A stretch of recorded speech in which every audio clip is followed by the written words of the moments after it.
miti barachuu si dhoogin heeru kuno heerumni mishaa bootaa hundatto lanii sadaadhanii ofirra takkaa kuno miyattiin takka hiriyyaan ta'e kuno baguma heerume jettee gammaddee akkana baguma heerume jettee gammaddee akkana jirti heeru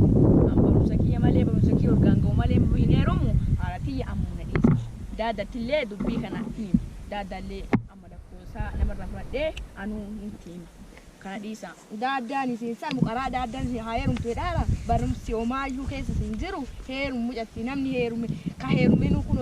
ijoolleen baay'ee gariin baay'ee osoo heerumin jirtu gaabbiteerti heerum ani amma ani barachuma na uyya na dhiisa ani amma kutaa 12 gayeeti amma waggaa akkati tanaafi waan riskii na jirtu na dhoogina cufina dhiisa heerum muyatti kuno muyatti warra kuno ollaa saniitu heerumtee kuno akkana jiraataatti mattiin sunillee heerumti jettee kuno na bilbilaan na suursaatti heerumni misheedhaan kuno hiriyyaan tiyata heerumte kuno dabzan ganamu ta'e nan takka kuno amma ijoollee walee gugurtee kuno kakkateetu isintu argaara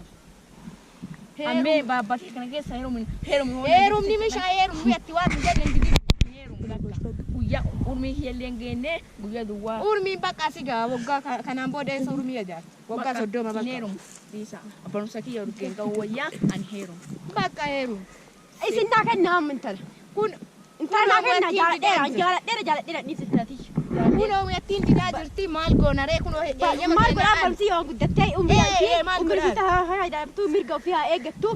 finna ofii waan argattu kan wayyaaf matti eessa wayyaaf an beeruma didaan jiru baaba urgee barumsa kiyya urgeen ga'ee bakka siigaa bakka ati jaalattillee waa ati feetillee barumsa sanii ol si fayyada akkasii miti ani ama be heeruma didube heeruma didaan jiru heeruma didaan jiru be sibirallee amma akkatiin bakka waan namni jedhu diddeemattiin